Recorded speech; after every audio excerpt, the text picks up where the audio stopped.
interrupt this program to bring you this important announcement. This is an emergency missing child alert. Levi's called Georgia Amber Alert.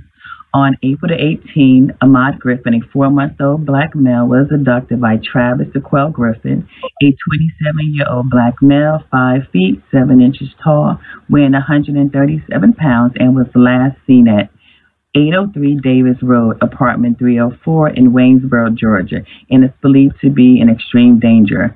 If you have any information on the whereabouts of Ahmad Griffin, please dial 911. The public can also provide information to the GPI tip line at 1-800-597-TIPS and or the Seen or Seen apps for iPhones and Android users.